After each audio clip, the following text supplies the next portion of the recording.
ৰাজ্যৰ অন্যতম সংস্থা সাতসৰী সামাজিক সাংস্কৃতিক উন্নয়ন সংস্থা অসমৰ ২৪ সংখ্যক প্ৰতিষ্ঠা দিৱস আজি দ্বীপ জিলা মাজুলীৰ গোৱালগাঁৱত অনুষ্ঠিত হয়। দুদিনীয়া বিস্তৃত কাৰ্যসূচীৰে আজিৰে পৰা আৰম্ভ হোৱা এই প্ৰতিষ্ঠা দিৱসৰ কাৰ্যসূচীত প্ৰথম দিনা বিয়ানাম প্ৰতিযোগিতা অনুষ্ঠিত হয়।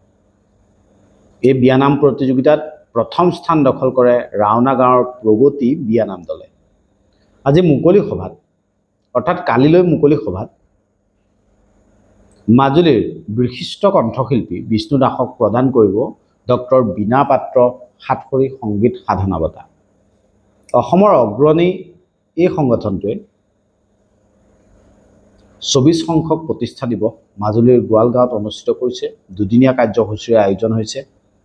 প্ৰতিষ্ঠা দিৱস উপলক্ষে সদৌ অসম ভিত্তিত মহিলাসকলৰ মাজত আজি যিহেতু দলীয় বিয়ানাম প্ৰতিযোগিতা অনুষ্ঠিত হয়, এই উপলক্ষে আজি পুৱা গছপুলি ৰোপণ কৰে স্থানীয় জ্যেষ্ঠ নাগৰিক জয়ৰাম বৰাই। পুৱা ৯ বজাত সাতসৰীৰ পতাকা উত্তোলন কৰে সাতসৰী সামাজিক সাংস্কৃতিক উন্নয়ন সংস্থা অসমৰ সভানেত্ৰী ডক্টৰ মন্দিৰা বৰুৱাই। ইয়াৰ পাছতেই স্মৃতি তৰ্পণ কাৰ্যসূচী অনুষ্ঠিত হয় আৰু এই কাৰ্যসূচীত অংশগ্ৰহণ কৰে বন্তি প্ৰজ্বলন কৰে ধৰ্মপ্ৰাণ মহিলা স্বৰ্ণ বৰাই। পুৱা ১০ বজাৰ পৰা এই বিয়ানাম প্ৰতিযোগিতাখন আজি অনুষ্ঠিত হয়। বিয়ানাম প্ৰতিযোগিতাত অসমৰ বিভিন্ন প্ৰান্তৰ পৰা অহা ২০টাৰো অধিক নিৰ্বাচিত বিয়ানামৰ দলে অংশগ্ৰহণ কৰে। প্ৰায় ৪ ঘণ্টা ধৰি এই বিয়ানাম প্ৰতিযোগিতা অনুষ্ঠিত হয়। বিয়ানামৰ ধ্বনিৰে মুখৰিত হৈ পৰে আজিৰ বিয়ানাম প্ৰতিযোগিতাস্থলী।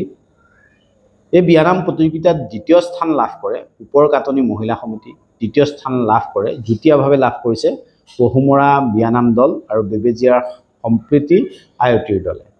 এই প্ৰতিযোগিতাত শ্ৰেষ্ঠ নামতিৰ সন্মান লাভ কৰে বালিচাপৰিৰ মণিকাঞ্চন দলৰ প্ৰণামিকা ভূঞা আৰু দ্বিতীয় শ্ৰেষ্ঠ নামতিৰ সন্মান দখল কৰে শিলিখাগুৰিৰ সৰুমাই শইকীয়া ফুকনে। প্ৰতিষ্ঠা দিৱস উপলক্ষে আজি আৰ্ট অফ লিভিঙৰ জৰিয়তে এটা চিকিৎসা শিবিৰো অনুষ্ঠিত হয়।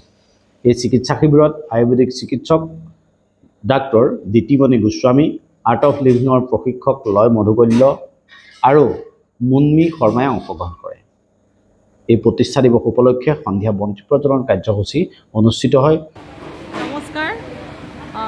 সাতসৰী সামাজিক আৰু সাংস্কৃতিক উন্নয়ন সংস্থা আজি ২৪তম বৰ্ষ আমাৰ আৰু এই প্ৰতিষ্ঠা দিৱস আজি আমি আমাৰ সাংস্কৃতিক নগৰী সত্ৰৰ নগৰী আমি মহাপীঠ মাজুলীত অনুষ্ঠিত কৰিছোঁ আৰু ইয়াৰ শাখা আশাপূৰ্ণ শাখাই আজি অনুষ্ঠিত কৰিছে। সদৌ অসম ভিত্তিত বিয়ানাম প্ৰতিযোগিতা অনুষ্ঠিত কৰিছে। পুৱাৰ পৰা বৃক্ষৰোপণৰ পৰা আৰম্ভ কৰি আমাৰ পতাকা উত্তোলন বৃক্ষৰোপণ এনেদৰে বন্তি প্ৰজ্বলন কৰি আহি আজি আমি বিয়ানামৰ এই ২২টা দলে অংশগ্ৰহণ কৰিলে আৰু এতিয়া এইমাত্ৰ সফল সমাপ্তি ঘটিলে। ভাল লাগিছে আৰু কাইলৈ মই অতি সুখী মানে সাতসৰী আজি আহি অসমৰ চুকে কোণে ৰাইজৰ মৰম ল'বলৈ সক্ষম হৈছে। অতি গৌৰৱৰ কথা।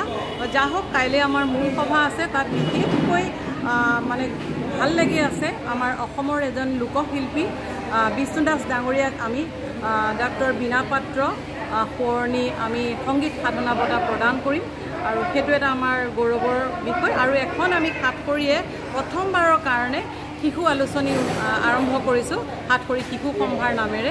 কালি সেইখনো উন্মোচন হ'ব আৰু বিয়ানামৰ যিখিনি প্ৰতিযোগী এতিয়া ফলাফল ঘোষণা কৰিব এতিয়ালৈকে কৰা নাই তেখেতসকলক বঁটা প্ৰদান অনুষ্ঠান অনুষ্ঠিত হ'ব। মই আপোনাৰ জৰিয়তে সমগ্ৰ মোৰ আপোন মাজুলীবাসীক কাইলৈ সভালৈ আমন্ত্ৰণ জনালোঁ।